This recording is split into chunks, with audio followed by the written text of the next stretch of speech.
என் நெஞ்சில் குடியிருக்கும்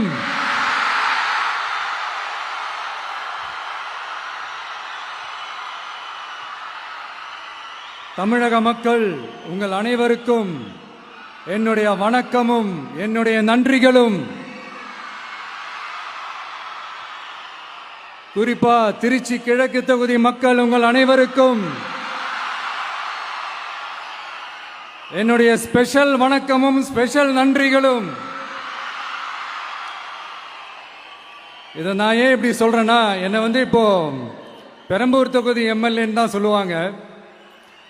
பட் ஆனால் அது எலெக்ஷன் கமிஷனோட அந்த சட்ட விதிகளுக்கு மட்டும்தான் அப்படி. ஆனால் என்னை பொறுத்த வரைக்கும், தமிழ்நாட்டை பொறுத்த வரைக்கும், தமிழ்நாட்டுக்கு எப்படி திருச்சி ஒரு இதயம் மாறியோ, அந்த மாதிரி என்னோட இதயத்துக்கு திருச்சி கிழக்கு தொகுதி மக்களும் ரொம்ப ரொம்ப ரொம்ப க்ளோஸ் தான். அதுல எந்த மாற்றமும் கிடையாது. சரிங்களா?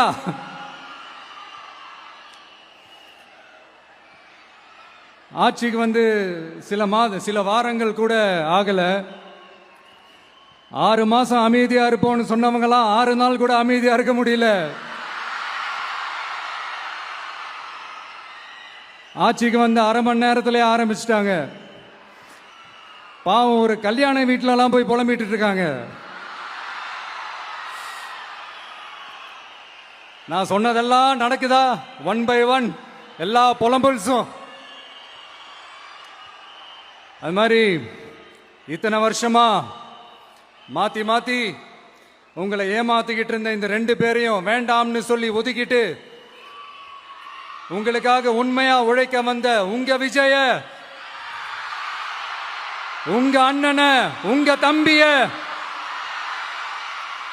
முதல் அமைச்சரா இல்ல முதல் சேவகனா ஆக்கியிருக்கிறீங்க. தலை வணங்கி ஒட்டுமொத்த தமிழக மக்களுக்கும் இந்த நேரத்தில் என்னுடைய நன்றியை தெரிவிச்சுக்கிறேன். இந்த நேரத்தில் எங்களுக்கு ஆதரவு தெரிவிச்ச அத்தனை இயக்கங்களுக்கும், அத்தனை இயக்கத்தின் தலைவர்களுக்கும் மீண்டும் என்னுடைய நன்றியை தெரிவிச்சுக்கிறேன்.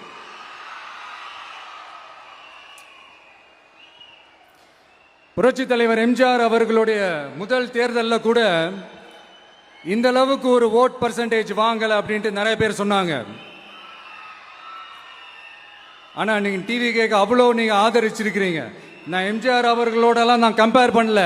எம்ஜிஆர் தான். ஆனா நாம பெரியார், அண்ணா, எம்ஜிஆர் அவர்கள் வழியில ஒரு அன்பா உழைக்க வந்த உங்க விஜய், அவ்வளவுதான். 1977 நீங்க போடாத ஓட்ட 2026 நீங்க போட்டிருக்கிறீங்க.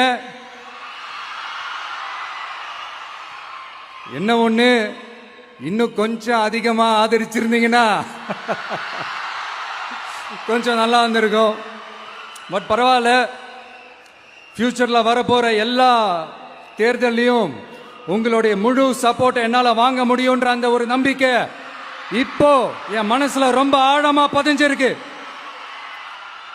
ஏன்னா நீங்க அமைச்சு கொடுத்திருக்கிற இந்த ஆட்சியில எல்லா நன்மைகளையும் நீங்க கண்கூடா பார்க்க தான் போறீங்க அப்படின்ற அந்த கான்பிடன்ஸும் இப்ப என் மனசுல ரொம்ப ஆழமா பதிஞ்சிருக்கு. யார் எந்த நிலைமைக்கு எந்த பொசிஷன்ல போனாலும் இந்த கிண்டலும் கேலியுமா பேசுறது இருக்கதானே செய்யும். நம்மளை பத்தி, நம்ம அரசியலை பத்தி, நம்ம பேச்சை பத்தி இந்த கிண்டலும் கேலியுமா பேசிட்டு தானே இருப்பாங்க. அவங்க எல்லாருக்குமே என் சைட்ல இருந்து ஒரே ஒரு ரிக்வெஸ்ட், தயவு செஞ்சு நிப்பாட்டிடாதீங்க.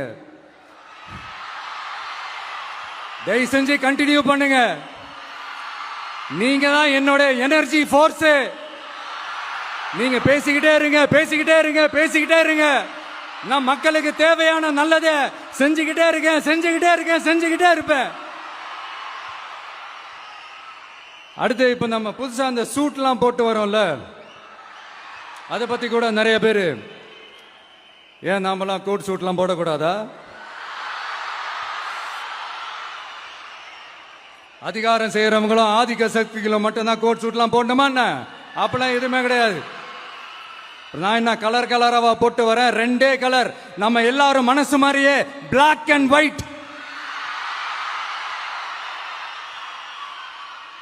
எல்லாத்திலும் Black அண்ட் ஒயிட்டா இந்த விஜய் இருப்பான் அப்படின்னு காட்டுறதுக்கு தான் அந்த கலர்.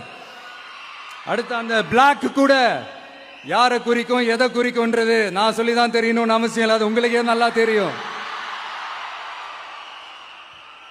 எல்லாத்துக்கும் இப்படி வழக்கம் சொல்லிக்கிட்டு நசன் பேசுற டைப்பும் நம்ம கிடையாது, உங்களுக்கே தெரியும். அதிகபட்சமா எல்லா மீட்டிங்களும் 20 நிமிஷம்குள்ளதான் நான் பேசியிருக்கிறேன்.